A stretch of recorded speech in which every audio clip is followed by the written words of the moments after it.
A névoa cobria Campos do Jordão, um menino em cadeira de rodas, uma mãe morta e um colar enterrado com a mensagem: "Me ajude, estão me envenenando." Antes de começar o colar do perdão, deixa o like. Se inscreve e comenta de onde você está vendo. O que Isadora encontrou ia mudar tudo. A névoa cobria Campos do Jordão quando tudo começou.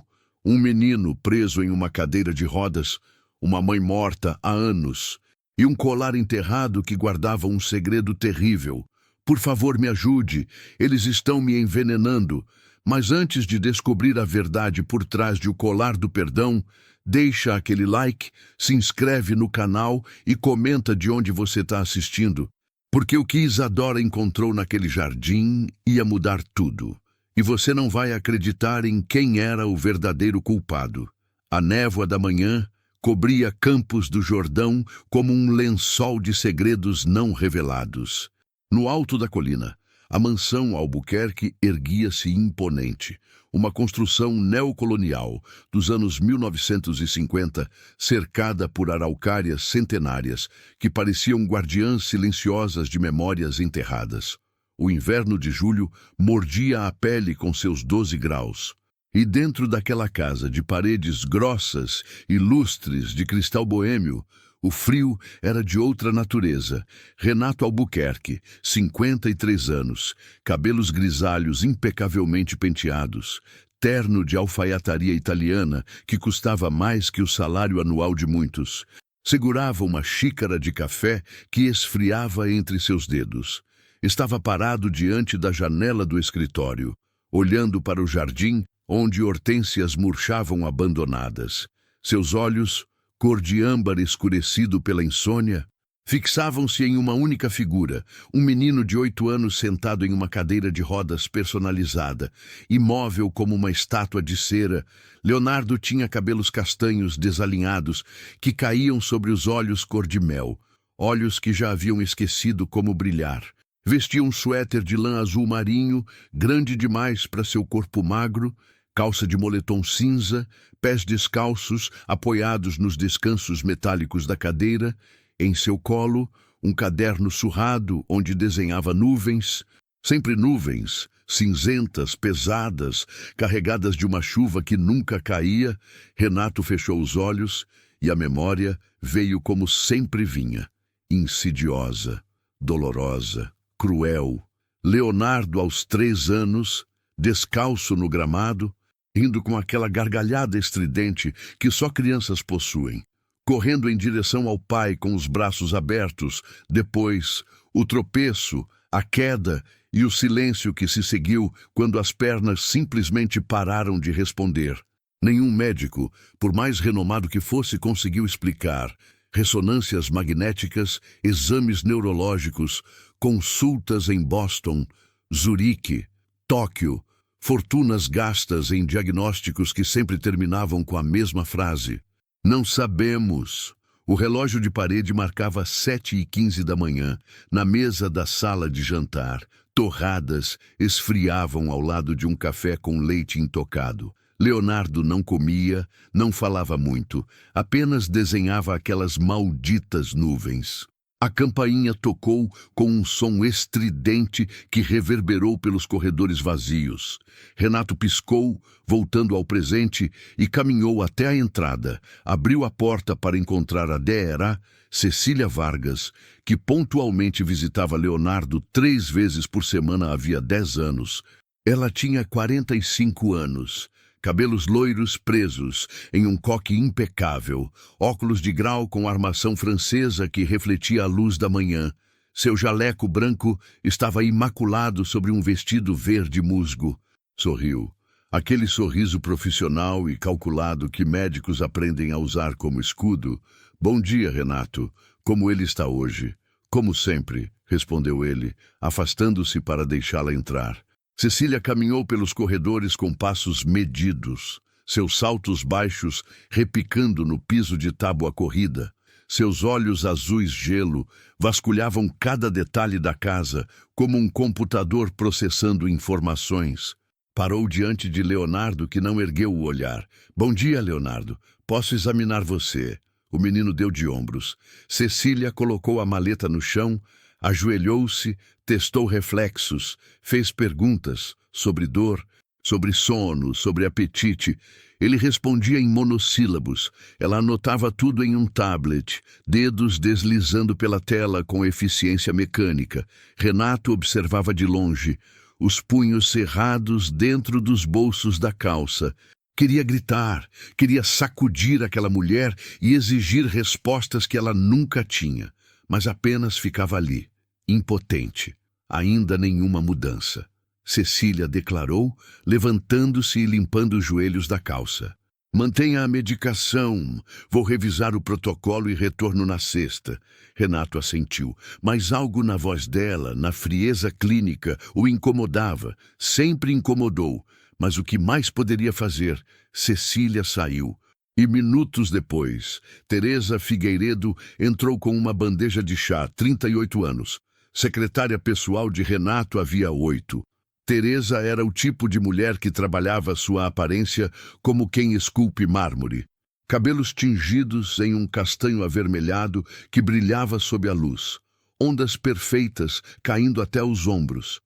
Maquiagem impecável realçava olhos verdes que estudavam Renato com uma intensidade que ele fingia não perceber. Usava um terno risca de giz cinza, justo demais. Unhas longas, esmaltadas de vermelho sangue e um perfume floral que saturava o ambiente. Trouxe chá de camomila, disse ela, colocando a bandeja sobre a mesa. Seus dedos roçaram o braço dele ao servir, demorando 3 segundos além do necessário. Renato afastou-se, desconfortável, murmurando um agradecimento. Teresa observou Cecília saindo pela porta e algo passou entre as duas mulheres. Um olhar rápido, cúmplice, que desapareceu antes que pudesse ser decifrado. À tarde, a casa ganhou um movimento incomum. Marta Silva chegou pelo portão dos fundos, segurando firme a mão de uma menina pequena. Marta tinha 40 anos e a aparência de quem conhecia trabalho duro, pele morena marcada pelo sol, cabelos pretos com fios brancos precoces, presos em um rabo simples, mãos calejadas, vestia um vestido floral desbotado e sandálias gastas. Carregava uma mala de lona remendada e o peso de quem precisava daquele emprego mais do que poderia admitir. Ida, você vai ficar quietinha enquanto a mamãe trabalha. Está bem, disse ela, ajeitando as tranças tortas da filha. Isadora tinha 7 anos, joelhos arranhados de brincar na rua. Um vestido rosa puído que já fora de outra criança. Chinelos de borracha azuis.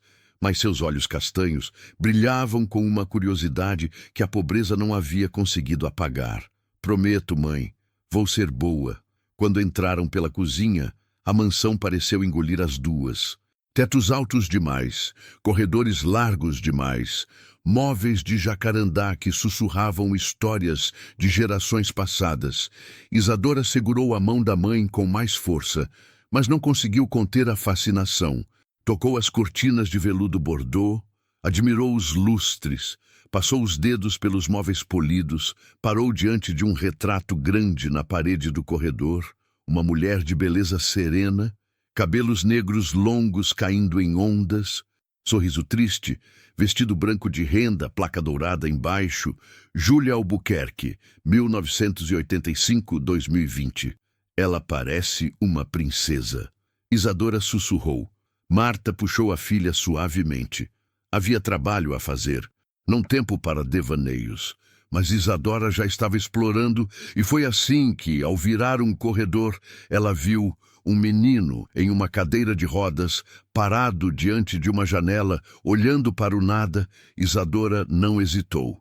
Caminhou até ele com a confiança inocente de quem ainda não aprendeu a ter medo de diferenças. Oi, eu sou a Isadora, mas pode me chamar de Isa. E você? Leonardo piscou surpreso. Fazia tanto tempo que alguém simplesmente falava com ele daquele jeito. Sem piedade, sem desconforto. Leonardo, respondeu voz baixa, rouca de desuso. Por que você não sorri? A pergunta era direta, infantil, sem malícia. Leonardo olhou para ela, para aqueles olhos enormes que esperavam uma resposta verdadeira. Porque não tenho motivo. Isadora franziu o nariz, pensou por um momento, depois puxou um papel e giz de cera amarelo da mochila surrada que carregava. Desenhou rapidamente. Um sol enorme, com raios trêmulos e desproporcionais, e entregou para ele. Pronto, agora você tem sol mesmo quando está nublado. Leonardo olhou para o desenho tosco, para os traços trêmulos de uma criança que mal sabia segurar o lápis direito, e algo dentro dele, algo que ele pensava ter morrido há 5 anos, se mexeu. O canto de sua boca se ergueu, apenas alguns milímetros, mas era um sorriso. Do corredor, escondido atrás da porta entreaberta, Renato observava. Sua mão foi ao peito, apertando o tecido do terno, lágrimas silenciosas escorrendo por seu rosto, quando foi a última vez que vira o filho sorrir. No fim do corredor, Teresa parou, observando a cena. Seus olhos verdes se estreitaram e algo que não era exatamente ciúme, mas se parecia muito com isso, começou a crescer em seu peito.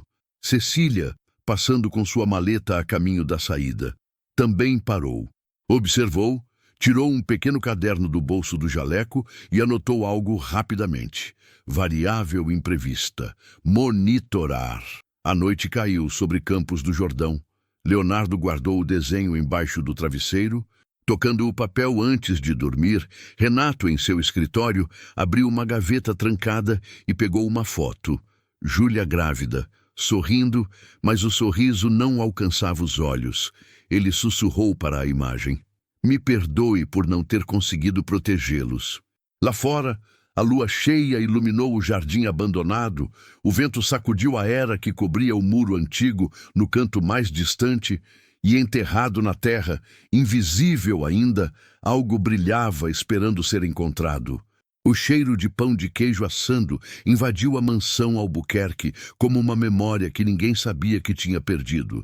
Marta estava na cozinha desde as 5:30 da manhã, as mãos mergulhadas na massa ainda morna, trabalhando com a precisão de quem aprendera a receita com a avó em Minas Gerais. O polvilho doce chiava na frigideira untada com manteiga, os pequenos pães crescendo e dourando até ficarem perfeitos. Ao lado, um bolo de fubá com goiabada esfriava sobre uma grade, e o café coado no pano exalava um aroma que parecia abraçar quem passava. Leonardo acordou com aquele cheiro. Não era comum acordar com fome. Na verdade, não era comum acordar querendo qualquer coisa. Mas algo naquele aroma era diferente. Era acolhedor. Ele pressionou o botão na lateral da cadeira elétrica, descendo pelo elevador adaptado que Renato havia instalado anos atrás a um custo que poderia comprar 3 carros. Quando chegou à cozinha, Isadora já estava lá, sentada no balcão de mármore, balançando as pernas, lambendo os dedos cobertos de goiabada. "Léo!" gritou ela, como se não o tivesse visto ontem. "Experimenta isso." "Tá muito bom, Marta." Em pé ao lado do fogão, virou-se e sorriu. Era um sorriso tímido, cansado, mas genuíno. "Bom dia, Leonardo. Quer um pão de queijo quentinho?" Ele assentiu, e ela colocou 3 na frente dele. Ainda soltando vapor, Leonardo pegou um, mordeu e seus olhos se arregalaram. "Isso é muito bom", disse, a boca ainda cheia. Foi a primeira refeição completa que fez em meses. Renato entrou na cozinha minutos depois, parou na porta e simplesmente observou. Seu filho sentado à mesa, comendo, conversando com uma menina de 7 anos que gesticulava animadamente, contando algo sobre uma formiga que viu no jardim. Ele pigarreou para disfarçar a emoção que ameaçava transbordar. Sentou-se e aceitou o café que Marta lhe ofereceu. "Obrigado", disse ele. E havia algo naquele obrigado que ia além da cortesia. Nos dias que se seguiram, uma rotina nasceu. Toda manhã, Isadora acordava cedo, ajudava a mãe na cozinha e depois ia procurar Leonardo. Ela o encontrava no quarto, ainda na cama, olhando para o teto com aquela expressão vazia que ele carregava como uma segunda pele.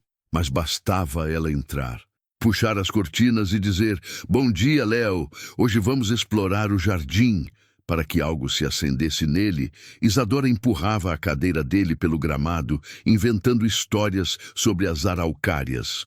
Aquela ali é a Dona Pinha. Ela tem 200 anos e já viu tudo o que aconteceu aqui. Todas as festas, todos os segredos. Leonardo riu.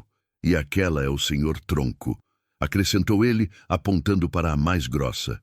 Ele é muito sério e não gosta de fofoca. Isadora aplaudiu. Você é bom nisso. Vamos inventar história para todas as árvores. Ela cantava músicas que aprendera na escola pública da periferia. Peixe vivo, ciranda, cirandinha. Desafinada, mas tão alegre que até os pássaros pareciam parar para ouvir. Leonardo, voz rouca de tanto tempo sem usar, tentava acompanhar, na tarde de terça, um carro preto subiu a colina. Augusto Albuquerque, 78 anos, desceu com a ajuda de uma bengala de madeira nobre que ele usava mais como acessório do que necessidade. Era alto, mesmo curvado pela idade. Cabelos brancos rebeldes, bigode grisalho espesso, olhos castanhos idênticos aos de Leonardo. Vestia suspensórios sobre uma camisa xadrez e calça de veludo cotelê marrom. Ele entrou na sala onde Renato revisava contratos e sentou-se pesadamente na poltrona de couro. Como ele está? Perguntou sem rodeios. Diferente. Renato respondeu, colocando os óculos de leitura sobre a mesa. Melhor. Augusto ergueu uma sobrancelha. Melhor como? Renato apontou para a janela. Lá fora, Isadora empurrava Leonardo, ambos rindo de algo. O menino tinha cor nas bochechas, a postura menos curvada, o olhar menos vazio. Augusto observou por um longo momento, depois assentiu. Essa menina tem luz própria. Não deixe ela ir embora. E se não for suficiente, filho, Augusto disse, a voz grave carregando décadas de sabedoria. Às vezes a cura não vem de remédios. Vem de pessoas que nos fazem lembrar por que vale a pena acordar. Enquanto isso, em outra parte da casa, Teresa estava em seu pequeno escritório adjacente ao de Renato. Tinha o telefone pressionado contra o ouvido, voz baixa, olhos fixos na porta fechada. Sim, quero tudo sobre Marta Silva, histórico de trabalho, antecedentes, dívidas, tudo, não me importa quanto custe. Ela anotou freneticamente em um bloco, sublinhando palavras com força. Quando desligou, Cecília entrou sem bater. Descobriu algo? Perguntou, fechando a porta atrás de si. Ainda não, mas vou descobrir. Cecília cruzou os braços, o jaleco branco impecável, os olhos frios. Ela está mudando as coisas aqui. Eu sei, Teresa sibilou. Mas isso não vai durar. Cecília assentiu, mas algo em sua expressão era calculista. Paciente. Temos tempo apenas. Monitore naquela tarde, enquanto os adultos conspiravam e calculavam. Isadora estava no sótão. Tinha subido as escadas rangentes enquanto todos almoçavam, curiosa demais para resistir. O lugar era empoeirado, cheirava a madeira velha e naftalina. Baús antigos cobriam o chão, móveis cobertos com lençóis brancos pareciam fantasmas congelados. Ela abriu um baú e encontrou um diário encadernado em couro velho. As iniciais J.A., gravadas em dourado, abriu com cuidado. Muitas páginas haviam sido arrancadas. Restavam apenas fragmentos, frases soltas em uma letra cursiva trêmula. Não me sinto bem. Médicos dizem que é normal. Mas, Onin, desconfio de alguém próximo. Não consigo provar. Proteger meu bebê se algo acontecer comigo? Isadora não entendia tudo, mas entendia o suficiente. Escondeu o diário embaixo da blusa e desceu correndo. À noite, ela e Leonardo leram juntos, sob a luz do abajur em formato de lua no quarto dele. Leonardo tocava as páginas onde a mãe havia tocado, lágrimas silenciosas escorrendo. Minha mãe estava com medo, sussurrou. Medo de quê? Não sei, mas vou descobrir. Naquela noite, Leonardo teve um sonho. Júlia estava lá, usando o vestido branco do retrato, cabelos negros esvoaçantes ao vento. Ela não falava, mas apontava insistentemente para o jardim, especificamente para o canto onde a era cobria o muro. Sua boca se movia, mas nenhum som saía. Ele acordou às 3 da manhã, suado, coração disparado. Pegou o caderno na mesinha de cabeceira e anotou. Mãe quer me mostrar algo no jardim. O quê? Na janela do quarto de Teresa, a luz ainda estava acesa. Ela fumava um cigarro, vício que escondia de todos. Observando a janela de Leonardo apagar, deu uma longa tragada, a ponta vermelha brilhando na escuridão, e murmurou para si mesma. Ele não pode descobrir, ninguém pode. Esmagou o cigarro no cinzeiro de cristal, a luz vermelha morrendo como um presságio, e fechou as cortinas. O sábado amanheceu com um sol raro para o inverno de Campos do Jordão. O céu estava de um azul límpido, sem uma única nuvem, e a temperatura subira para 22 graus. Quase primavera em pleno julho. A luz dourada banhava o jardim, fazendo as gotas de orvalho nas folhas brilharem como diamantes minúsculos. Isadora acordou com a determinação de uma criança em missão. Sacudiu Leonardo, ainda sonolento. Hoje é dia de aventura, declarou, abrindo as cortinas com um gesto dramático. Ele gemeu, puxando o cobertor sobre a cabeça. Isa, são 7 da manhã. E daí, os exploradores acordam cedo. Vamos após o café da manhã. Bolo de fubá, café com leite, mamão picado. Isadora empurrou a cadeira de Leonardo em direção à parte mais distante do jardim, onde a grama crescia selvagem e flores silvestres salpicavam o verde com amarelos e roxos. Era uma área que Leonardo nunca havia explorado. A cadeira tinha dificuldade em terrenos irregulares, e ninguém nunca se oferecera para levá-lo. Você já veio até aqui? Isadora perguntou, empurrando com força extra quando a roda atolava na terra fofa. Não, cadeira não passa fácil. Então é perfeito. Vamos descobrir coisas que ninguém descobriu. Borboletas amarelas dançavam ao redor deles. O muro de pedra antiga estava completamente coberto por era, como se a própria natureza quisesse esconder algo. Isadora se ajoelhou perto de uma pedra grande, pegou um graveto e começou a cavar. O que você está procurando? Leonardo perguntou divertido. Tesouro, respondeu ela séria. Minha avó sempre dizia que todo jardim velho tem tesouro enterrado. Tá bom, ele riu. Tenta ali perto daquela pedra. O graveto de Isadora bateu em algo sólido. Seus olhos se arregalaram. Achei! Ela cavou com as mãos, sujeira se acumulando embaixo das unhas, até conseguir puxar. Um colar, a corrente de prata estava oxidada, verde em alguns pontos, e um medalhão oval coberto de barro seco pendia no centro. Leonardo se inclinou tanto na cadeira que quase caiu. Deixa eu ver. Isadora limpou o medalhão com a barra do vestido, um símbolo estava gravado, uma flor de lótus entrelaçada com iniciais. Leonardo tocou, e o reconhecimento foi instantâneo. Esse colar era da minha mãe, ela usava sempre. Seu coração começou a acelerar. Isadora girou o medalhão, descobrindo uma abertura lateral quase invisível.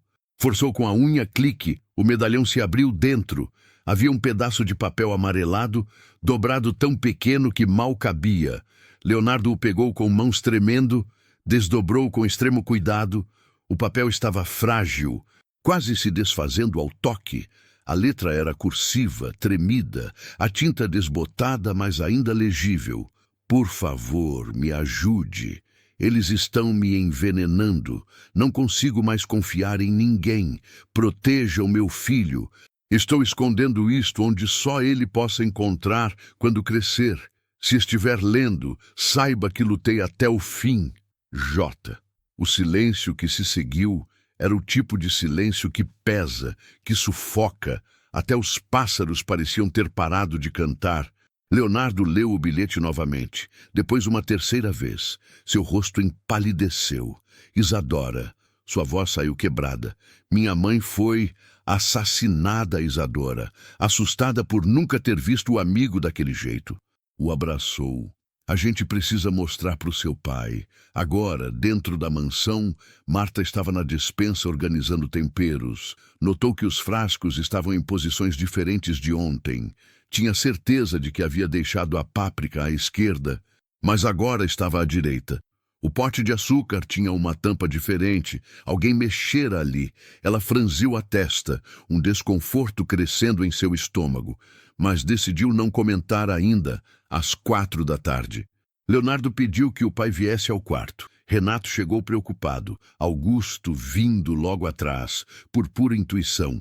Leonardo, com as mãos tremendo violentamente, entregou o colar e o bilhete. Renato pegou o papel como se fosse uma granada prestes a explodir. Leu.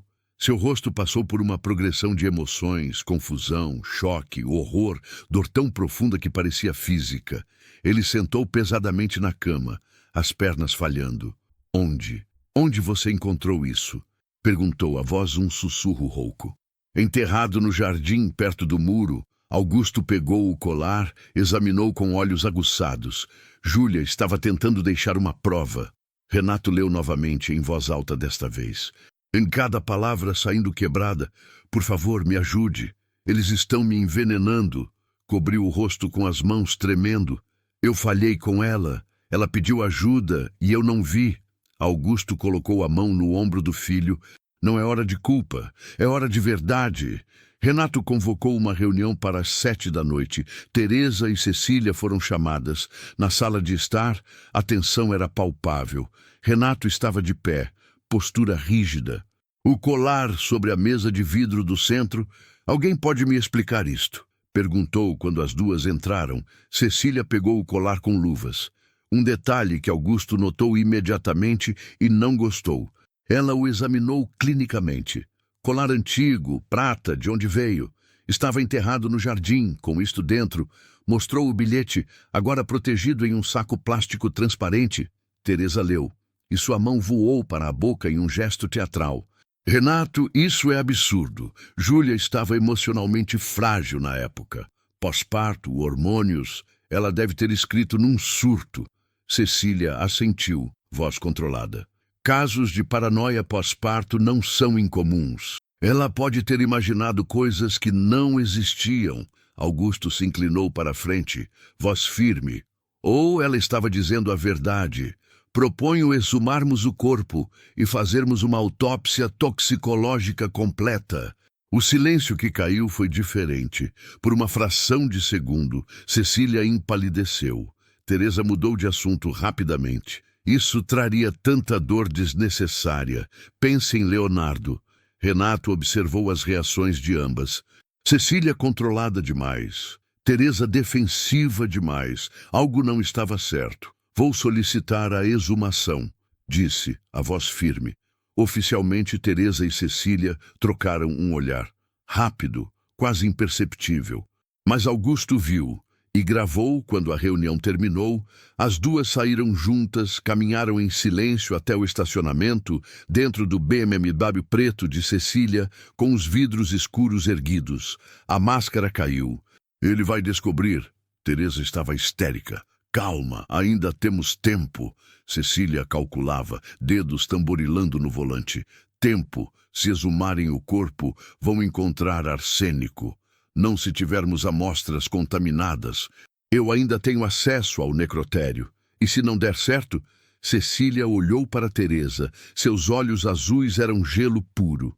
Então precisamos de um bode expiatório, alguém para culpar. No quarto, Leonardo segurava o colar da mãe contra o peito. A lua crescente iluminava seu rosto enquanto ele sussurrava para o vazio. Vou descobrir quem fez isso com você, mãe. Juro, segunda-feira, 11 horas da noite. O estacionamento da mansão estava vazio, iluminado apenas por um poste solitário que piscava intermitentemente. Dentro do BMW de Cecília, os vidros escuros fechados. Teresa fumava com mãos tremendo, a fumaça se acumulava no interior do carro como névoa tóxica. Não consigo dormir, disse ela, a voz trêmula. Vejo o rosto dela toda noite. Cecília permaneceu impassível, olhos fixos no para-brisa. Fraqueza agora nos destrói. precisamos agir. Agir como desviando a atenção, criando um culpado alternativo. Teresa puxou o cigarro com força, a ponta vermelha iluminando brevemente seu rosto pálido. Quem? Marta, a governanta, mulher pobre, recém-chegada, acesso total à casa. Perfeita. Teresa hesitou, algo parecido com consciência tentando emergir. Ela é inocente. Cecília riu, um som sem humor. E nós não somos tarde demais para a consciência, Teresa. Você está dentro tanto quanto eu. Teresa fechou os olhos, viu Renato em sua mente, seu sorriso, sua voz, a maneira como ajeitava a gravata pela manhã, tudo o que ela queria e nunca teria. A obsessão era mais forte que a moral. O que preciso fazer? Na terça-feira, às 5 da manhã, quando até os pássaros ainda dormiam, Teresa usou a cópia da chave que fizera anos atrás, uma chave que Renato nunca soube que existia. Entrou no escritório, os passos abafados pelo tapete persa. O cofre pequeno onde Renato guardava joias de Júlia estava atrás de um quadro de paisagem.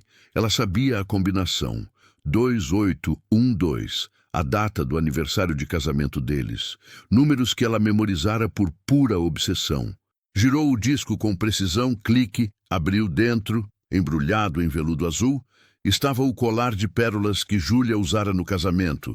Teresa o pegou, guardou na bolsa, fechou tudo com cuidado, subiu 3 andares até a ala dos empregados. O corredor era estreito, as portas numeradas. Quarto número 7, Marta e Isadora. Teresa destravou a porta com um grampo. Técnica que aprendera em vídeos do YouTube durante noites insones de conspiração. A porta abriu silenciosamente. Marta e Isadora dormiam abraçadas na cama pequena, a respiração sincronizada. Teresa sentiu uma pontada de algo, inveja, remorso. Ignorou, moveu-se como sombra até a cama. Levantou o colchão apenas o suficiente. Escondeu o colar embaixo, posição que parecia escondido, mas descobrível. Saiu sem fazer ruído. Nos dias seguintes, pequenas coisas começaram a desaparecer. R$ 200 da gaveta do escritório, 150 da bolsa de Teresa. Ironia ela roubar de si mesma para criar evidência. Documentos importantes que estavam sobre a mesa de Renato simplesmente sumiram. Na sexta-feira, Teresa encontrou os documentos rasgados no lixo do quarto de Marta. Levou para Renato com preocupação falsa, colando na voz como mel venenoso. Não queria acreditar, mas encontrei isto. Renato examinou os fragmentos, reconheceu os contratos. Confusão e dor disputavam espaço em seu rosto. Por que ela faria isso? Teresa colocou a mão no ombro dele, demorando o toque, sentindo o calor através do tecido do terno. Às vezes, pessoas escondem a verdadeira natureza. Sinto muito. Enquanto isso, Isadora estava brincando no corredor quando viu Teresa entrando no quarto de sua mãe, enquanto Marta estava na cozinha. A menina se escondeu atrás de um vaso grande, coração acelerado, observando Teresa remexer gavetas, armário. Embaixo da cama, quando Teresa saiu, Isadora correu para Leonardo. A Teresa estava no quarto da minha mãe, mexendo nas coisas. Leonardo ficou alarmado. Tem certeza? Absoluta. Ela não viu que eu estava olhando. Precisa contar para o meu pai. Mas quando Leonardo finalmente conseguiu a atenção de Renato, que estava estressado com os roubos, o homem ouviu com impaciência. Leonardo, sei que você gosta da Isadora, mas não pode inventar coisas sobre Teresa. Eu não estou inventando, a Isa viu. Isadora é criança, pode ter confundido. Leonardo bateu os braços nos apoios da cadeira, frustrado. Ninguém acredita na gente porque somos crianças. Naquela mesma tarde, Augusto estava em seu escritório particular, no centro da cidade, conversando com um homem de 52 anos, cabelos grisalhos cortados curtos, cicatriz pequena acima da sobrancelha esquerda. Marcos Leal, ex-policial federal, aposentado mas ainda ativo em casos privados. Quero saber tudo sobre Cecília Vargas e Teresa Figueiredo. Augusto disse. entregando uma pasta. Finanças, histórico, relacionamentos, tudo. Marcos folheou os documentos, assentiu. Vai demorar algumas semanas e não será barato. Dinheiro não é problema, verdade é. Enquanto isso, Marta sentiu o clima mudar, como se uma tempestade se aproximasse. Renato, antes cordial, agora estava distante, evitava seu olhar. Teresa a observava com um olhar que fazia sua pele arrepiar. Até Cecília, em uma visita médica a Leonardo, fez perguntas estranhas sobre a rotina de Marta, onde guardava seus pertences, seus horários. Naquela noite, Marta abraçou Isadora com força. Não importa o que aconteça. Você sabe que mamãe te ama, né, Isadora? Assustada pelo tom, perguntou. O que vai acontecer, mãe? Nada, meu amor, só.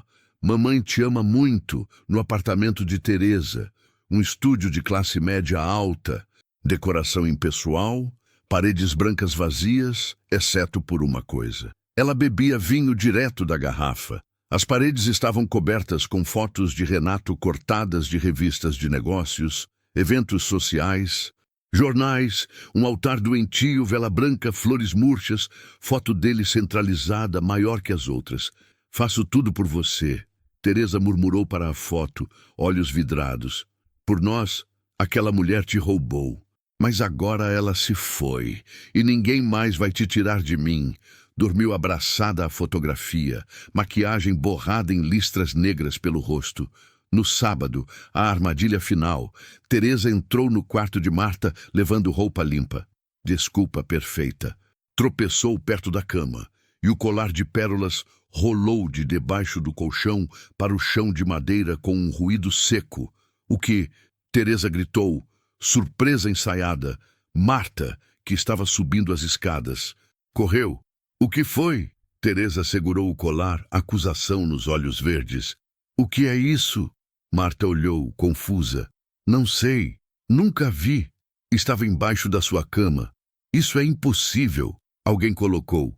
Renato e Augusto chegaram, atraídos pelo barulho. Renato reconheceu o colar imediatamente. Seu rosto endureceu. Este colar era de Júlia. Como chegou aqui, Marta? Desesperada, a voz subindo uma oitava. Eu não sei, eu juro. Alguém está armando para mim. Augusto observava tudo em silêncio, atento. Teresa mantinha a expressão preocupada, mas o canto de sua boca tremia. Quase um sorriso. Leonardo estava escondido na escada. Ouvindo, seu coração batia descompassado, pegou o celular, um smartphone que ganhara no aniversário passado e mal usava, e tirou uma foto de Teresa consolando Renato, sua mão no braço dele. Postura possessiva, intuição dizendo, documente tudo. Domingo, 10 da manhã, o escritório de Renato cheirava a couro velho e decisões pesadas. Ele estava sentado atrás da mesa executiva de mogno. Postura rígida, os ombros tensos como se carregasse o mundo. A estante atrás dele estava cheia de livros jurídicos que nunca lera, troféus de realizações empresariais que agora pareciam vazios. A janela ampla dava vista para o jardim, mas ele não olhava para fora. Olhava para Marta. Ela entrou com as mãos suando, o coração batendo tão alto que tinha certeza de que todos podiam ouvi-lo. Teresa estava sentada em uma cadeira no canto, expressão falsamente solidária, mãos cruzadas sobre o colo como uma madona perversa. Marta, Renato começou, voz controlada, mas fria como o inverno lá fora. Nos últimos dias, objetos valiosos desapareceram, documentos foram destruídos e joias de minha falecida esposa foram encontradas em seu quarto. Senhor Renato, eu não fiz nada disso. A voz de Marta saiu mais alta que pretendia, beirando o desespero. Alguém colocou aquelas coisas lá. Quem? Por quê? Eu não sei, mas eu juro pela minha filha que sou inocente. Teresa se inclinou para a frente, voz melosa, venenosa. Marta, entendemos que talvez você estivesse passando dificuldades financeiras. Às vezes, pessoas fazem coisas por desespero. Eu nunca roubaria. Marta bateu o punho na própria coxa, indignação substituindo o medo por um momento. Eu trabalho honestamente a vida toda. Renato colocou mais provas sobre a mesa. Foto dos documentos rasgados, extrato bancário destacando dinheiro faltando, o colar de pérolas em um saco plástico de evidência. Como explica? Eu não posso explicar porque eu não fiz. A porta se abriu e Augusto entrou. Ele havia estado ouvindo do corredor e seu rosto mostrava desaprovação clara. Renato, não seria prudente investigar mais antes de acusar Renato, exausto emocionalmente, decisão já cimentada na mente. Pai, aprecio sua preocupação, mas as evidências são claras, olhou para Marta e o que se seguiu foi uma sentença. Você está demitida, efetivo imediato. Quero que deixe a propriedade hoje. As pernas de Marta cederam. Ela caiu de joelhos no tapete persa, soluçando com uma violência que sacudia todo o seu corpo, sua dignidade, construída ao longo de 40 anos de trabalho honesto, despedaçou-se naquele momento. Por favor, senhor, eu tenho uma filha pequena. Eu preciso deste emprego. Eu não tenho para onde ir. Mãos em prece, lágrimas caindo no tapete caro. Teresa observava com uma satisfação microscópica que brilhava em seus olhos verdes por uma fração de segundo. Augusto, enojado, saiu da sala, batendo a porta com força suficiente para fazer os quadros na parede tremerem. Isadora ouviu o choro da mãe do corredor, correu, encontrou Marta no chão, abraçou-a desesperadamente. Mãe, o que aconteceu? Marta tentou esconder o rosto. Não queria que a filha a visse assim. Nada, meu amor. Só temos que ir embora. Ir embora, porque eu não quero. E o Léo? Leonardo chegou em sua cadeira. Empurrado por Dona Conceição, a empregada mais velha que trabalhava há 30 anos na mansão e era a única que percebia a injustiça, mas tinha medo demais para falar. Leonardo viu a cena. Marta no chão. Isadora chorando, Teresa no canto com aquela expressão, e compreendeu tudo. Olhou para o pai, voz alta, firme, raiva pela primeira vez em sua vida. Pai, você não pode fazer isso, Renato, surpreso pelo tom. Leonardo, a Marta não fez nada, a gente sabe. Você não entende a situação. Eu entendo sim, Leonardo gritou, e o eco reverberou pelas paredes. Você está acreditando em mentiras. Você está mandando embora a melhor pessoa que entrou nessa casa. Renato, ferido. Não fale comigo assim, Leonardo. Lágrimas escorrendo pelo rosto, voz quebrando. Eu te odeio. Você é igual aos médicos que desistiram de mim. Você desiste de todo mundo. Girou a cadeira com força e saiu em velocidade máxima. Batendo na ombreira da porta, Renato ficou paralisado. As palavras do filho perfurando sua alma como balas.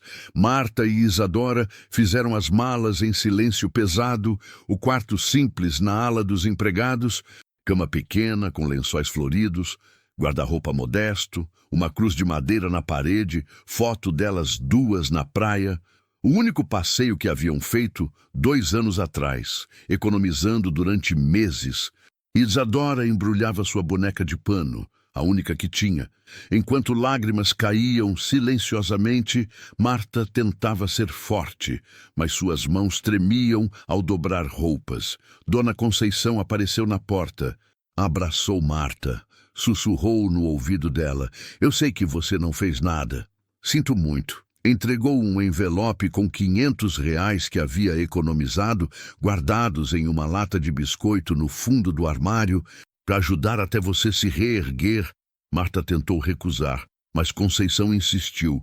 Por favor, pela menina.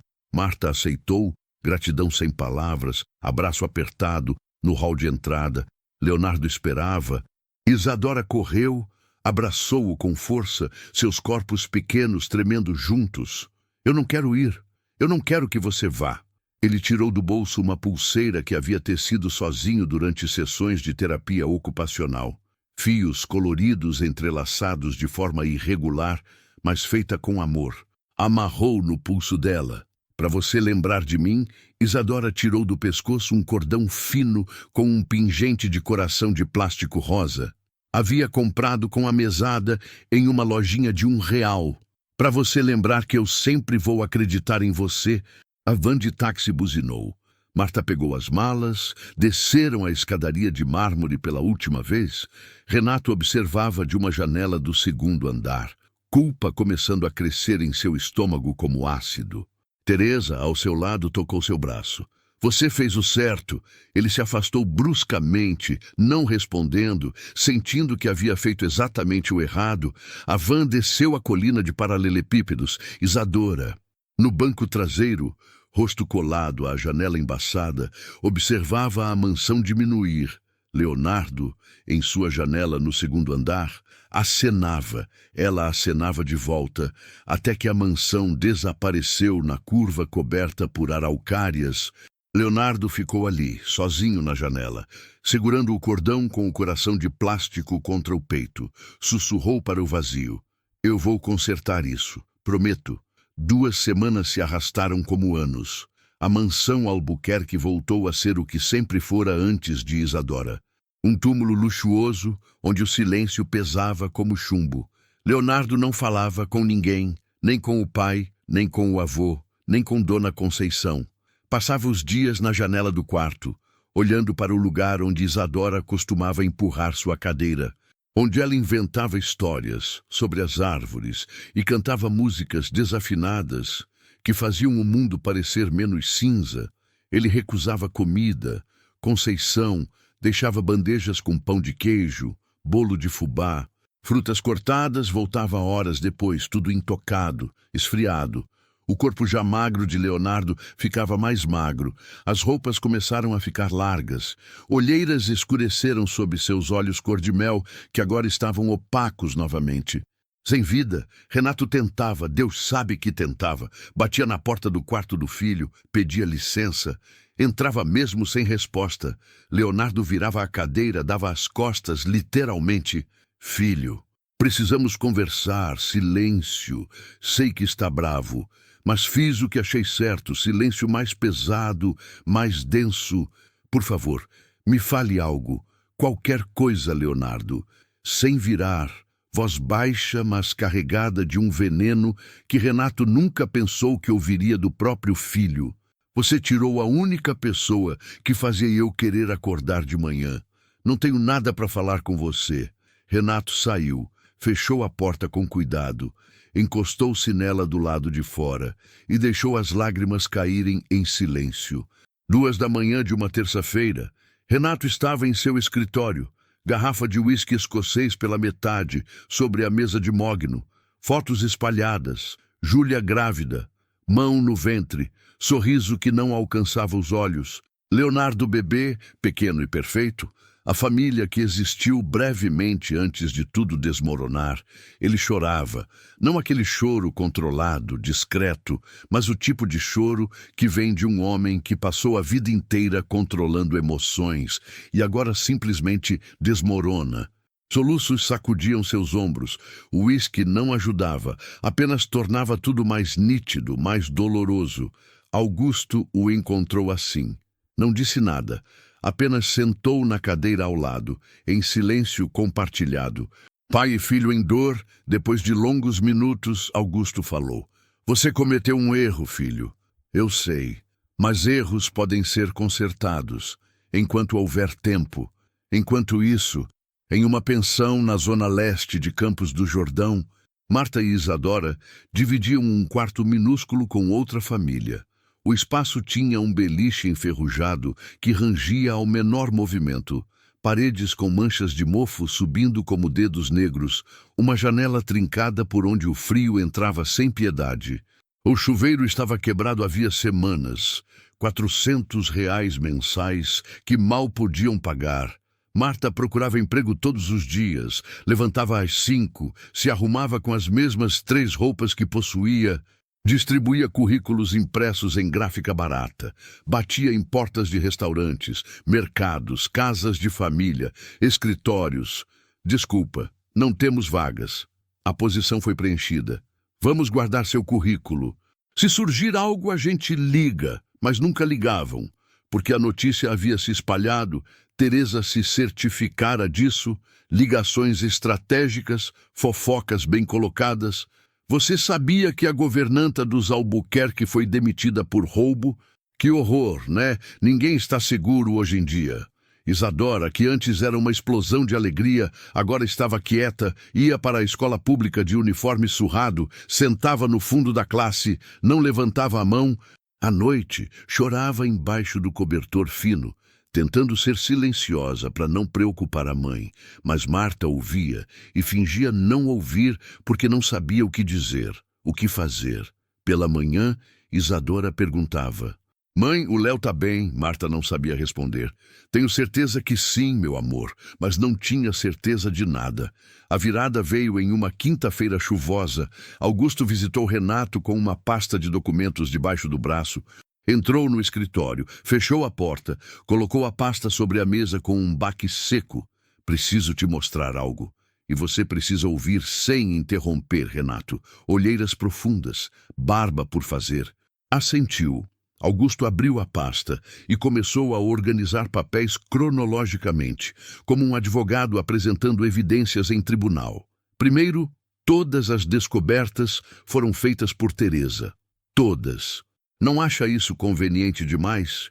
Colocou uma lista datada, colar encontrado por Teresa, documentos encontrados por Teresa, dinheiro desaparecido notado primeiro por Teresa. Segundo, o colar foi encontrado logo após você mencionar exumação, crime imperfeito para desviar a atenção. Terceiro, Teresa estava presente em toda a acusação, Cecília sempre apoiando a narrativa dela, sempre. Quarto, e crucial, Marta não tinha chave do cofre onde as joias estavam guardadas. Como ela roubaria Renato, que havia começado defensivo, agora estava calado, processando. Augusto continuou, retirando um relatório grampeado. Contratei um investigador, Marcos Leal. Ele descobriu coisas perturbadoras, abriu o relatório, Renato leu, e seu rosto foi perdendo cor a cada linha. Cecília Vargas, dívidas de jogo online, totalizando 340 mil reais entre 2019 e 2020, quitadas misteriosamente em janeiro de 2020, mês em que Júlia morreu, depósitos regulares em conta bancária, origem, TF, Teresa Figueiredo, licença médica quase suspensa em 2019 por prescrição inadequada de medicamentos controlados. Teresa Figueiredo, tratamento psiquiátrico 2018, 2020 por transtorno obsessivo compulsivo com fixação amorosa. Prontuário menciona fantasias elaboradas sobre relacionamento com figura masculina inalcançável. Nome: Renato Albuquerque. Aparece 47 vezes em transcrições de sessões de terapia, transferências bancárias para Cecília Vargas. Em 18 meses, Renato leu, releu. Suas mãos começaram a tremer. Meu Deus, elas planejaram tudo e usaram Marta como bode expiatório perfeito. Augusto concluiu. Mulher pobre, recém-chegada, sem recursos para se defender, Renato cobriu o rosto com as mãos, soluçou. Eu destruí a vida de uma pessoa inocente, tirei dela o emprego, a reputação, a dignidade, fiz meu filho me odiar, e tudo foi mentira. Augusto colocou a mão no ombro do filho. Então conserta, ainda dá tempo naquela mesma tarde, em um necrotério municipal mal iluminado. Marcos Leal estava subornando um técnico com 5 mil reais em dinheiro vivo. Encontrou a ficha de Júlia Albuquerque, autopsia de 2020. Notou divergências imediatamente, causa de morte oficial, complicações pós-parto. Mas o exame fora superficial, sem toxicologia completa. E quem assinou como médica legista assistente? C. Vargas. A conexão fechou como um circuito elétrico. Marcos fotografou tudo com celular, documento irrefutável, no apartamento de Teresa. Ela estava bêbada novamente, tornara-se rotina, o noticiário da TV mostrava um caso de envenenamento em cidade vizinha, mulher que matou o marido com arsênico durante anos. O paralelo era óbvio demais. Teresa teve um ataque de pânico, hiperventilação, coração acelerando, visão turva, mãos formigando, ligou para Cecília às 11 da noite. Eu não aguento mais, gritou no telefone. Vejo ela em todo lugar.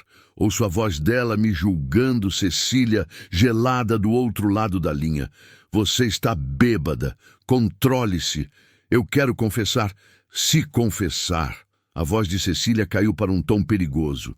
Garanto que você pega prisão perpétua. Eu tenho provas documentadas que você orquestrou tudo sozinha. Teresa percebeu. Terror se instalando. Sua aliada havia se tornado seu algoz. Estava presa. Naquela noite, Renato foi sozinho ao quarto de Leonardo. O filho dormia inquieto, suando, evidentemente tendo um pesadelo. Renato ajoelhou-se ao lado da cadeira. Leonardo dormia nela, para não precisar ser carregado para a cama, e sussurrou. Mesmo sabendo que o filho não podia ouvi-lo, me perdoe, Leonardo. Eu falhei com você, com sua mãe, com Marta, com Isadora, mas vou consertar. Juro pela memória da sua mãe que vou consertar. Beijou a testa do filho. Uma lágrima caiu no cabelo castanho de Leonardo. O escritório cheirava a couro velho e decisões que mudavam vidas. Marcos Leal espalhou documentos sobre a mesa de mogno de Renato como um jogador mostrando a mão vencedora. Renato, Augusto e Dietre, Heitor Campos, advogado da família há 3 décadas, cabelos brancos, óculos de leitura na ponta do nariz, examinavam cada página com crescente horror. Senhor Albuquerque, Marcos começou, voz grave de quem viu coisas demais na Polícia Federal. Consegui acesso aos registros médicos de sua esposa, e o que encontrei é devastador. Colocou uma planilha sobre a mesa. Evidência financeira.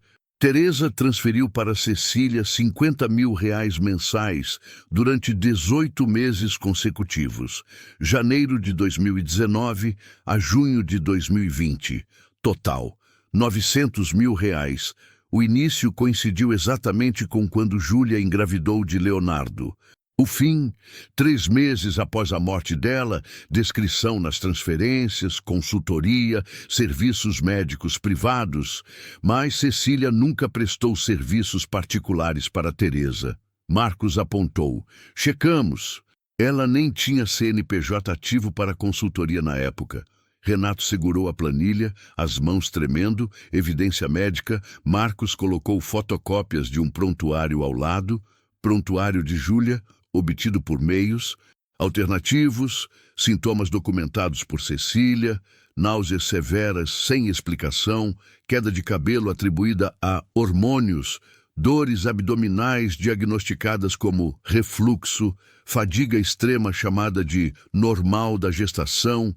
Colocou outra folha, tabela de sintomas de envenenamento por arsênico. Olha a correspondência. Renato comparou as listas. Eram praticamente idênticas, correspondência de 94%, mas encontrei registro de que Júlia fez um exame toxicológico particular em junho de 2019 em uma clínica concorrente. Resultado positivo para arsênico em nível baixo. Cecília não sabia desse exame. Júlia estava investigando sozinha, em segredo, morreu antes de poder confrontar alguém. Augusto cobriu a boca com a mão, olhos marejados, evidência telefônica, registros de chamadas entre Teresa e Cecília. Marcos continuou. Implacável. 347 ligações entre janeiro de 2019 e janeiro de 2020. O pico foi em dezembro de 2019. 76 ligações, um mês antes da morte de Júlia. Ligações longas, algumas passando de 40 minutos. Depois da morte, comunicação diminuiu drasticamente. Trabalho concluído. Evidência testemunhal.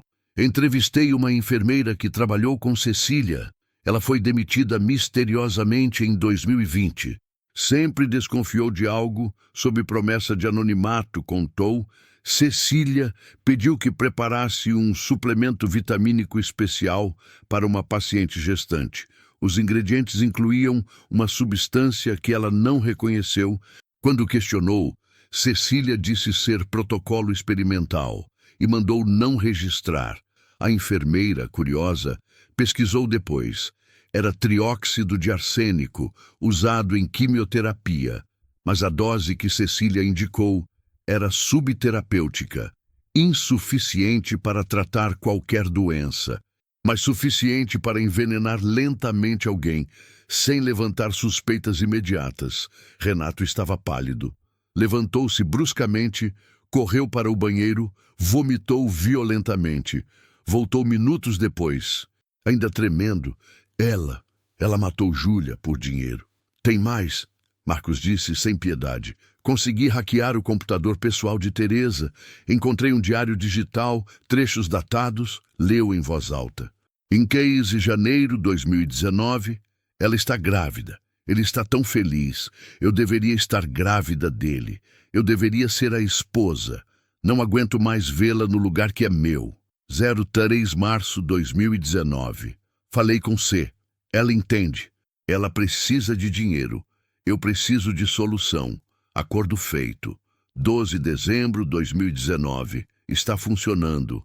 Ela está cada vez mais fraca. Logo. 02 de janeiro de 2020. Acabou. Ela se foi. Agora ele finalmente será meu. Renato leu os trechos. Seu rosto adquiriu uma tonalidade esverdeada. Correu novamente para o banheiro. Desta vez, Augusto foi atrás. Segurou o filho enquanto ele vomitava, chorava, quebrava. E Leonardo? Augusto perguntou quando voltaram. Voz quebrada. O arsênico afetou meu neto. Marcos assentiu, pesado. Exposição intrauterina causa danos neurológicos severos, especialmente ao sistema nervoso periférico. Consultei especialistas e há evidências que a intoxicação continuou após o nascimento.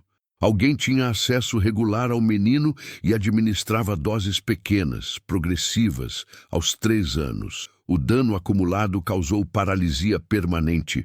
Renato não conseguiu mais se segurar. Gritou, um som animal de dor pura. Meu filho foi envenenado durante 3 anos e eu não percebi, socou a mesa.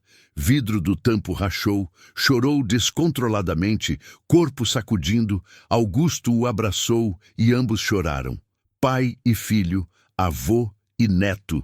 Gerações destruídas por ganância e obsessão. Heitor esperou o momento passar. Depois falou com voz profissional, mas compassiva. Temos evidência suficiente para a acusação criminal. Homicídio doloso qualificado. Tentativa de homicídio, associação criminosa.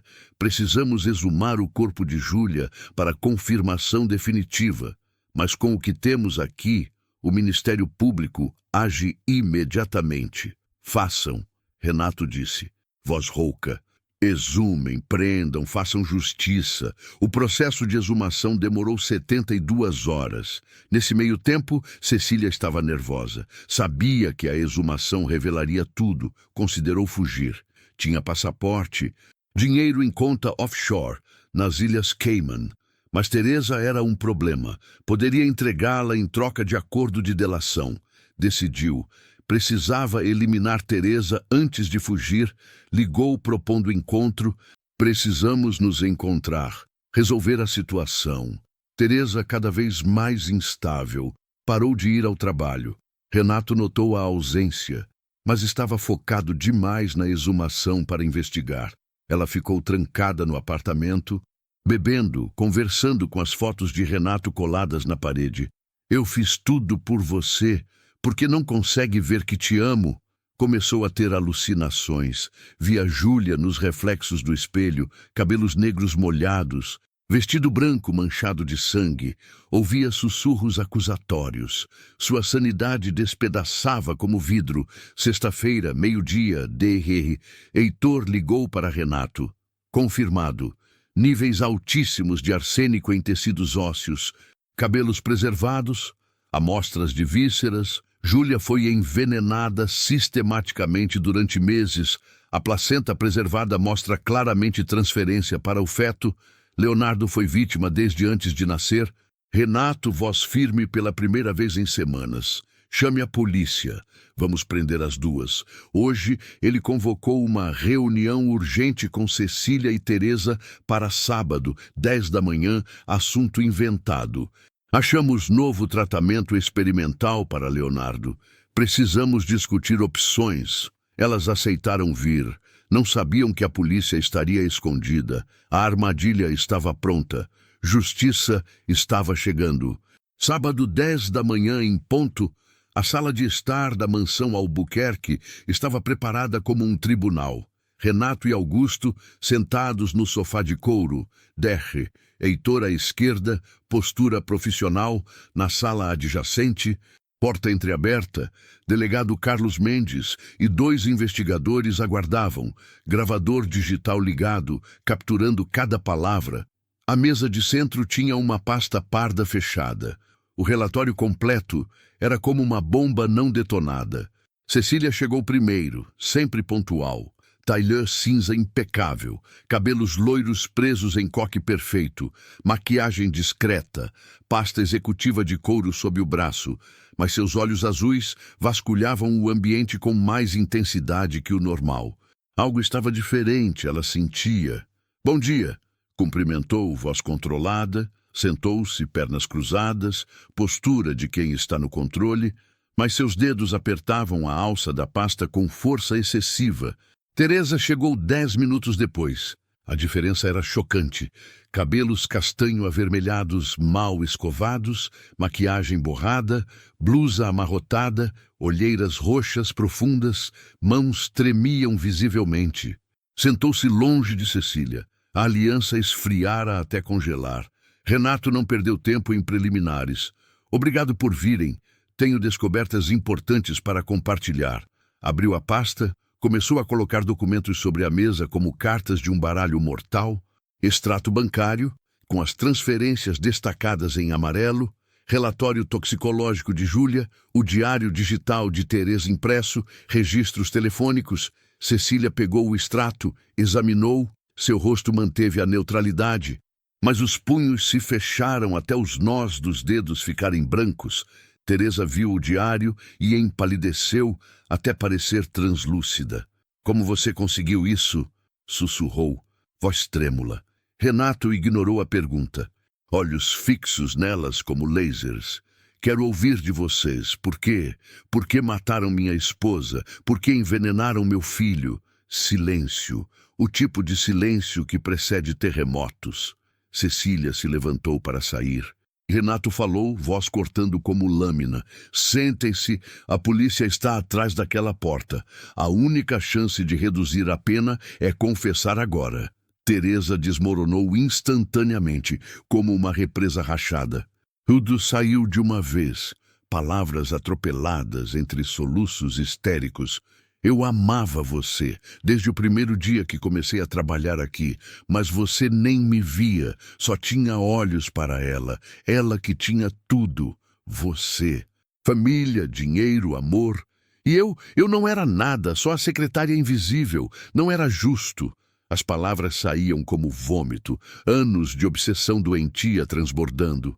Eu paguei a Cecília para eliminar o obstáculo. Era para ser simples, fazer parecer natural. Depois você ia estar sozinho, vulnerável, e eu ia estar lá, ia te consolar, ia te cuidar. Você ia me ver finalmente. Lágrimas e muco escorriam pelo seu rosto. Mas então ela engravidou. E complicou tudo quando o bebê nasceu, já afetado. Entramos em pânico. A Cecília disse que precisávamos continuar, fazer parecer doença genética, cobrir os rastros, e eu concordei porque já era tarde demais para voltar atrás. Renato ouvia, rosto pétreo, mas lágrimas silenciosas escorriam. Augusto segurava o ombro do filho com força, impedindo que se levantasse e fizesse algo que lamentaria. Cecília percebeu que Teresa a entregara completamente, suspirou, decidiu que não adiantava mais negar, mas sua confissão foi clínica, fria, sociopática. Eu precisava de dinheiro, estava afundada em dívidas. Teresa ofereceu muito dinheiro. Foi uma transação comercial. Descreveu o método com precisão técnica assustadora. Arsênico em suplementos vitamínicos pré-natais, doses calculadas para debilitar gradualmente, não matar imediatamente. Morte súbita levantaria suspeitas. Após a morte de Júlia, continuei administrando no menino via suplementos para ajudar na recuperação. Você autorizava tudo, Renato. Confiava cegamente. Aos 3 anos, o dano neurológico tinha acumulado o suficiente. Paralisia permanente. Falava como se estivesse descrevendo um experimento científico, não o assassinato de uma mulher e a destruição de uma criança. Renato levantou, voz saindo quebrada, mas furiosa. Vocês destruíram minha família por dinheiro e obsessão doentia. Teresa gritou, histérica. Eu amava você, eu ainda amo. Você não sabe o que é amor. Renato cuspiu as palavras. Amor não mata, amor não destrói. O delegado entrou com os investigadores. Drará, Cecília Vargas, Teresa Figueiredo estão presas por homicídio qualificado, tentativa de homicídio e associação criminosa. Tudo que vocês falaram foi gravado e será usado contra vocês em tribunal, algemas. Teresa desabou. Precisou ser carregada, gritando incoerências. Cecília foi em silêncio, rosto sem expressão, psicopatia evidente.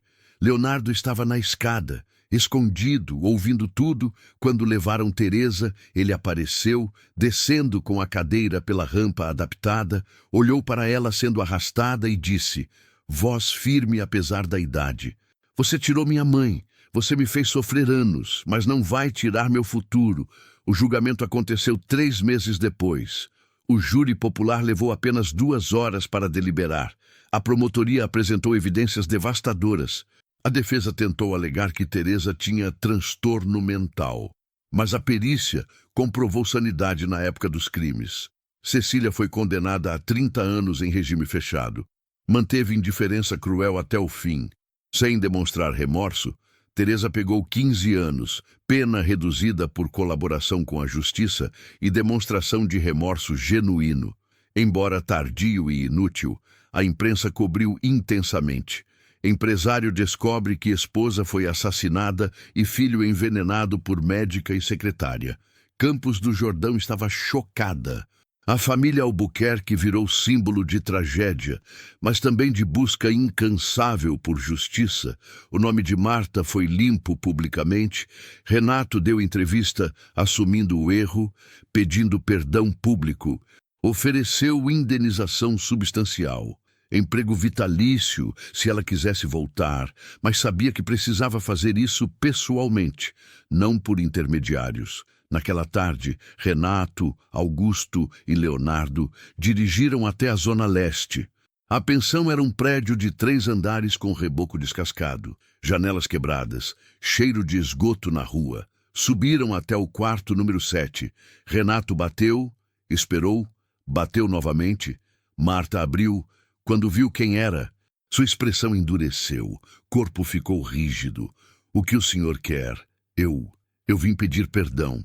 Perdão. Renato respirou fundo, forçando as palavras para fora. Eu errei, terrivelmente. Acreditei em pessoas erradas e acusei a senhora injustamente. Por causa disso, a senhora e sua filha sofreram. Eu não tenho desculpas. Mas estou aqui para dizer que sinto muito, do fundo do meu coração. Marta ficou em silêncio. Batalha interna visível em seu rosto. Raiva, mágoa, cansaço, necessidade de perdoar para seguir em frente. Isadora apareceu atrás da mãe, viu Leonardo, gritou de alegria. Léo, correu, abraçou a cadeira dele, depois abraçou ele. Leonardo chorou. Abraçou de volta. Marta olhou para a filha abraçada ao menino, ambos felizes pela primeira vez em meses. Suspirou. Vocês destruíram minha reputação, dignidade, estabilidade. Mas minha filha precisa dele. Ele precisa dela. Aceitou retornar, mas estabeleceu condições firmes, respeito mútuo, transparência total, reconhecimento público dos erros. Renato aceitou tudo, grato, além das palavras. Segunda-feira seguinte, Marta e Isadora retornaram à mansão, mas desta vez era diferente. Renato as recebeu pessoalmente no hall de entrada, não mais como empregadas, mas como família que ele quase destruiu e agora tentava reconstruir. Vocês não são apenas... Ele procurou as palavras certas. Não são apenas funcionários. Isadora salvou meu filho de uma forma que nenhum médico conseguiu. São parte desta família agora. Ofereceu salário triplicado, moradia permanente na ala principal da mansão, não mais nos quartinhos estreitos dos empregados, cartão de crédito sem limite para necessidades de Isadora, matrícula na melhor escola particular da região. Marta, orgulhosa, mas pragmática, aceitou. Pela filha, o reencontro entre Leonardo e Isadora foi como assistir alguém voltar a respirar depois de quase afogar. Ele estava na sala de estar quando ouviu os passos dela. Seu coração disparou. Isadora correu, abraçou a cadeira primeiro, depois abraçou ele com força de quem nunca mais queria soltar. Ambos choraram, não de tristeza, de alívio, de alegria, de mágoa que finalmente começava a curar. Você voltou, ele sussurrou. Eu prometi que sempre ia estar aqui. Ela respondeu, levantando o pulso onde ainda usava a pulseira tecida que ele fizera. Leonardo mostrou o cordão com o coração de plástico rosa. Nunca havia tirado. Os dias seguintes foram de reconstrução cuidadosa. Rotina renasceu. Mas agora Renato participava ativamente. Café da manhã virou ritual sagrado. Renato, Leonardo, Augusto, Marta, Isadora, todos ao redor da mesa de madeira maciça na cozinha. Não mais na sala de jantar formal, conversavam, riam, planejavam o dia. Isadora contava histórias da escola, Leonardo compartilhava desenhos novos, havia voltado a desenhar. Mas agora desenhava sóis, não nuvens. Augusto fazia piadas ruins que só ele achava engraçadas, mas todos riam mesmo assim, porque era bom ter leveza novamente. Marta trouxe receitas de sua infância em Minas. Broa de fubá com erva doce, biscoito de polvilho crocante, pudim de leite condensado. A mansão começou a cheirar como lar. Renato, após pesquisa extensa, encontrou a Draa, Helena Prado. Ela tinha 50 anos. Havia se mudado recentemente de São Paulo para Campos do Jordão, buscando vida mais tranquila. Era uma das maiores especialistas do país em regeneração neural, cabelos grisalhos curtos, óculos de leitura sempre na ponta do nariz, jaleco eternamente manchado de café porque trabalhava demais e esquecia de comer. Helena examinou Leonardo durante 3 dias completos. Ressonâncias magnéticas de última geração, eletroneuromeografias, biópsias musculares, testes sanguíneos extensos. Finalmente, chamou Renato, Leonardo, Augusto e Marta para seu consultório. Sentou-se atrás da mesa coberta de exames. O diagnóstico é dano neural permanente causado por intoxicação crônica por arsênico. A boa notícia, a exposição cessou há 5 anos. Então a deterioração parou. A má notícia, o dano já está estabelecido, mas fez uma pausa. Olhou diretamente para Leonardo. Há um protocolo experimental. Terapia celular combinada com estimulação neural profunda e fisioterapia intensiva. A taxa de sucesso parcial, recuperação de algum movimento, é de 60%. Recuperação completa é apenas 15%. Mas vale tentar. Quais são os riscos? Renato perguntou. Helena foi honesta, como sempre. Dor severa durante os procedimentos, possibilidade de infecção, chance de não funcionar absolutamente nada, mas a alternativa é permanecer assim para sempre. Leonardo não hesitou. Eu quero tentar. Pela minha mãe, por mim, por todos que acreditaram em mim. O tratamento começou numa terça-feira. A clínica de Helena era equipada com tecnologia de ponta. A primeira sessão foi implante de microeletrodos na coluna lombar. Leonardo ficou sob anestesia local, consciente, sentindo tudo. Doía muito. Isadora segurava uma de suas mãos, Renato a outra. Ela contava uma história inventada sobre dragões corajosos e princesas espertas para distrair Leonardo da dor. Renato sussurrava encorajamentos, voz embargada. As sessões seguintes eram terças e quintas. Estimulação elétrica dos músculos atrofiados. Leonardo gritava, Isadora cantava as músicas da escola. Desafinadas, mas reconfortantes, a fisioterapia era brutal. Helena pedia que ele tentasse mover o dedão do pé. Nada. Tentasse novamente. Nada. 10ª tentativa. O dedo se mexeu 1 milímetro, mas se mexeu. A sala explodiu em comemoração.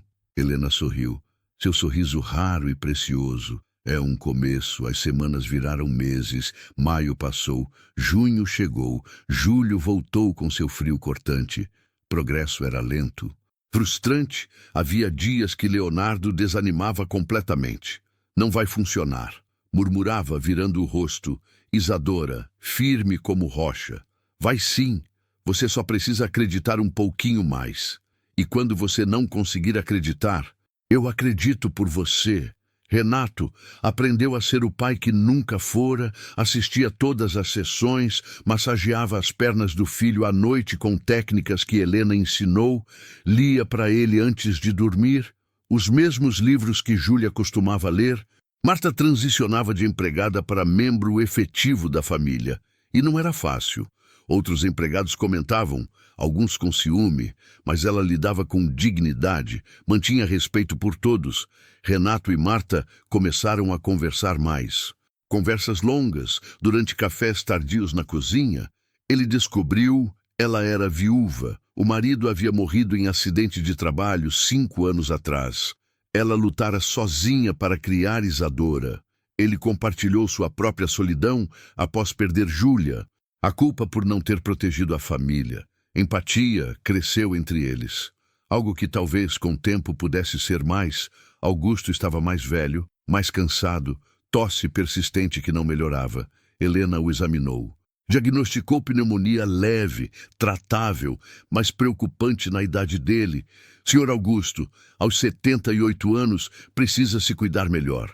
Não posso descansar. Ele respondeu, teimoso como sempre. Até ver meu neto andar. Agosto chegou, sessão de fisioterapia. Helena pediu algo que não havia pedido antes. Leonardo, quero que você tente ficar de pé usando as barras paralelas. A sala encheu. Renato, Augusto, Marta, Isadora, toda a equipe médica. Leonardo olhou para as barras, respirou fundo, mãos suadas agarraram o metal frio. Ele empurrou. Pernas tremeram violentamente, músculos que não eram usados há 5 anos gritando em protesto. Suor escorreu pelo rosto. Todos prenderam a respiração. Por 30 segundos, nada aconteceu. Então, lentamente, milímetro por milímetro, Leonardo se ergueu, estava de pé, pernas bambas, braços sustentando quase todo o peso, mas ele estava de pé. O silêncio durou 2 segundos antes de Isadora gritar. Pular. Renato caiu de joelhos, chorou alto, sem vergonha. Augusto socou o ar, lágrimas escorrendo pelo rosto enrugado. Marta abraçou a filha, Helena anotou no prontuário com mão trêmula. Paciente alcançou postura vertical, progresso notável. Leonardo tremendo, mas sorrindo através das lágrimas. Eu consegui, mãe. Eu consegui, então, com Helena segurando por trás para a segurança. Leonardo deu o primeiro passo. Arrastou o pé direito 5 centímetros. Segundo passo, esquerdo, mais firme. Terceiro, quarto, chegou até Isadora. 3 metros percorridos em 5 minutos, mas percorridos por ele mesmo. Abraçou ela, Renato abraçou ambos. Augusto se juntou, Marta também. Um círculo de amor. Cura, família reconstruída das cinzas. Helena observava, satisfação profissional e pessoal inundando seu peito. Continue assim, Leonardo, continue. 3 anos se passaram como vento gentil depois de tempestade. Setembro trouxe primavera para Campos do Jordão e o jardim da mansão Albuquerque explodia em cores que pareciam celebração permanente. Hortênsias roxas vibrantes, rosas vermelhas, azaleias rosas, grama verde cortada semanalmente por seu Manuel, o jardineiro que agora tinha um ajudante e sorria enquanto trabalhava. Leonardo tinha 11 anos e caminhava. Usava muletas canadenses para distâncias longas, mas para trajetos curtos ia sozinho. Passos ainda eram cuidadosos. uma leve claudicação na perna esquerda, única sequela permanente, mas eram seus passos. Seu corpo havia ganhado músculos com fisioterapia contínua, postura ereta, confiança crescendo a cada dia. Isadora estava com 8 anos, matriculada na escola particular que Renato pagava, uniforme azul marinho impecável, mochila novinha, material completo, mas ela continuava sendo a mesma menina, alegre, curiosa, falante, fez amigos rapidamente, sua natureza extrovertida atraindo pessoas como imã, em um projeto de ciências sobre como a esperança cura. Ela montou uma apresentação sobre Leonardo, fotos dele em cadeira de rodas, autorizadas por ele. Depois fotos caminhando, explicou o processo médico com simplicidade infantil, mas tocante. Ele nunca desistiu. A família dele nunca desistiu. Amor e ciência juntos fizeram o que parecia impossível. A professora, a senhora Beatriz, uma mulher de 50 anos que ensinava havia 3 décadas, teve que limpar as lágrimas discretamente. A classe aplaudiu de pé. Isadora tirou nota máxima, levou o certificado emoldurado para casa, deu para Leonardo, que o pendurou na parede do quarto. Um sábado nublado, mas sem chuva, Leonardo pediu para visitar o túmulo da mãe. Era algo que fazia mensalmente agora, um ritual de conexão.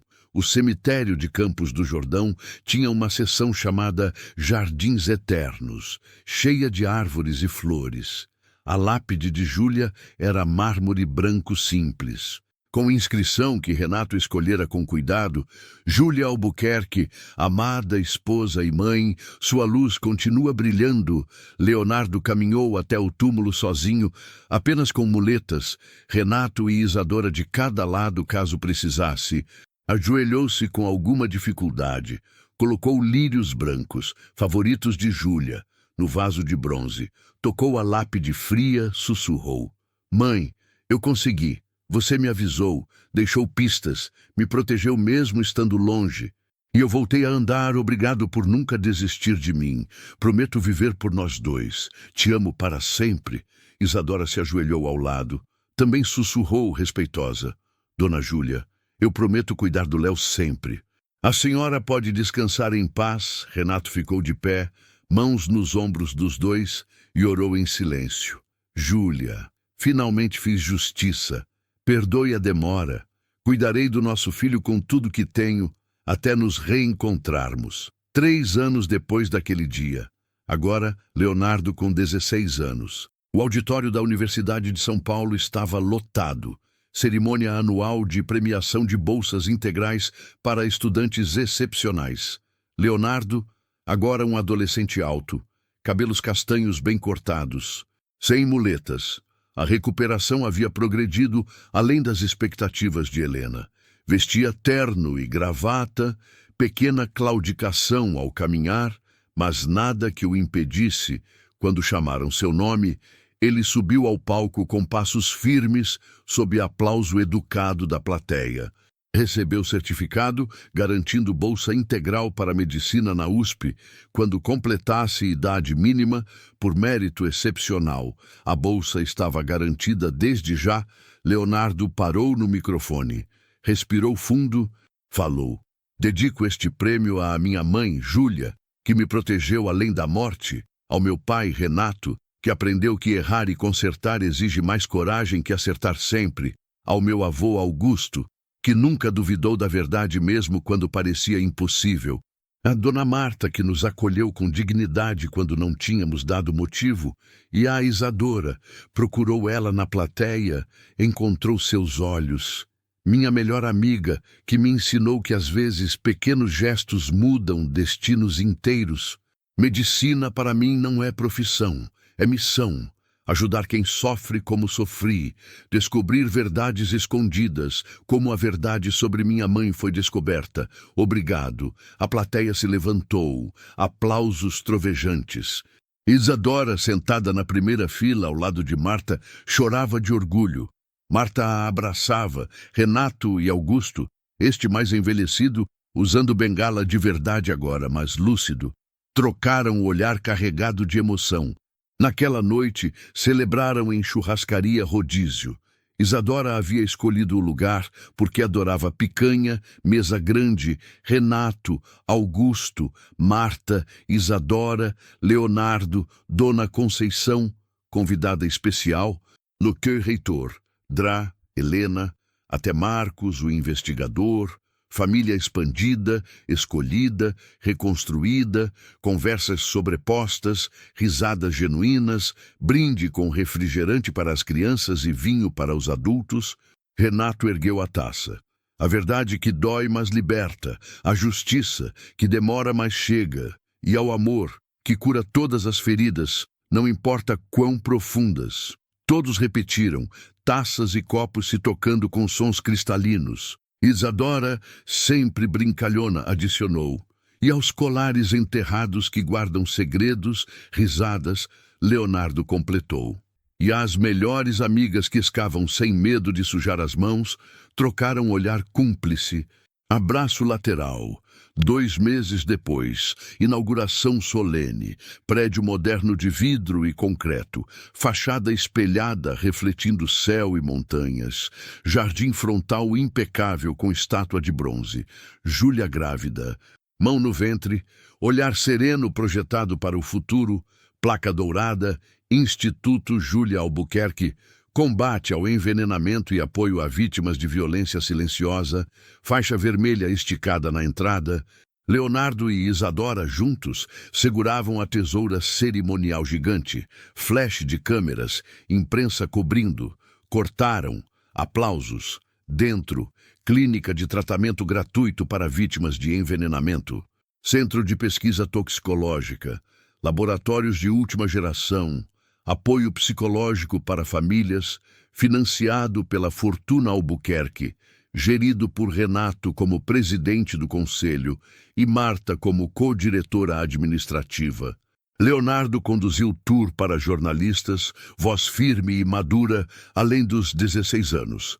Este instituto garante que a história da minha mãe não seja esquecida, que outras famílias não sofram em silêncio, que ciúme, ganância e obsessão não vençam nunca mais. Aqui salvamos vidas, honramos memórias, construímos futuros, Isadora acrescentou no microfone, sorrindo. E lembrem, às vezes o herói não usa capa. Só tem 7 anos, mãos sujas de terra e coração puro o suficiente para encontrar a verdade enterrada. A plateia se emocionou. Aplausos encheram o hall envidraçado. Naquela noite, Leonardo estava sozinho no jardim da mansão. O lugar estava transformado. Iluminação suave, flores perfumadas, fonte de água restaurada cantando suavemente. Ele sentou no banco de madeira sob a araucária centenária. Olhou para as estrelas cobrindo o céu limpo. Isadora se juntou a ele, sentou ao lado. Léo, você acha que sua mãe está vendo a gente? Tenho certeza, ele respondeu sem hesitar. Ela sempre esteve cuidando, mesmo quando parecia que não. E você acha que a gente mudou o destino? Tipo, se eu não tivesse encontrado aquele colar, você não encontrou por acaso, Isa. Você foi escolhida. Pessoas puras encontram verdades escondidas porque olham onde outros não olham. Sem medo. Sem cinismo, só esperança. Isadora sorriu. Gostei disso, posso usar na redação da escola. Leonardo riu. Pode. Silêncio confortável. Grilos cantavam. Vento suave balançava as folhas. Depois de um tempo, promete uma coisa, Leonardo pediu. O quê? Que sempre vai ser minha melhor amiga. Não importa o que aconteça. Faculdade, trabalho, vida, sempre. Prometo. Isadora disse, séria. Para sempre. Apertaram as mãos, selando promessa de infância que ambos sabiam que manteriam. A câmera da narrativa se afastou lentamente. 2 adolescentes no jardim iluminado, mansão acesa e viva atrás deles. Céu infinito estrelado acima. Não era final, era recomeço. Era prova de que luz sempre encontra caminho através das rachaduras da escuridão. Qual momento desta jornada mais tocou você? Foi a descoberta do colar, o perdão dado, ou a primeira vez que Leonardo ficou de pé, Compartilhe nos comentários. Histórias como essa merecem ser sentidas juntos. Conhece alguém que precisa ouvir que verdades enterradas sempre encontram luz, que justiça pode demorar, mas nunca deixa de chegar. Compartilhe esta história. Às vezes, alguém precisa de esperança mais do que imaginamos. A verdade pode estar enterrada nas profundezas mais escuras, mas raízes de amor sempre encontram caminho para a luz. Justiça pode demorar, percorrer caminhos tortuosos e dolorosos, mas quando finalmente chega, reescreve destinos inteiros e transforma trevas em amanhecer. E a inocência, guardada em corações puros que ainda não aprenderam a desconfiar do mundo, tem o poder extraordinário de desenterrar segredos que adultos enterraram com tanto cuidado. Porque crianças olham o mundo sem o filtro do cinismo, apenas com a esperança incansável de que a bondade sempre prevalece. No fim, não são as fortunas acumuladas, os títulos conquistados ou o poder exercido que nos definem como seres humanos, são as escolhas que fazemos quando a verdade nos chama, mesmo que seja inconveniente, a coragem que temos de estender a mão para quem sofre injustiça, mesmo quando seria mais fácil desviar o olhar, e a fé inabalável de que o amor, em todas as suas formas, maternal, paternal, fraternal, o amor da amizade verdadeira, sempre vence.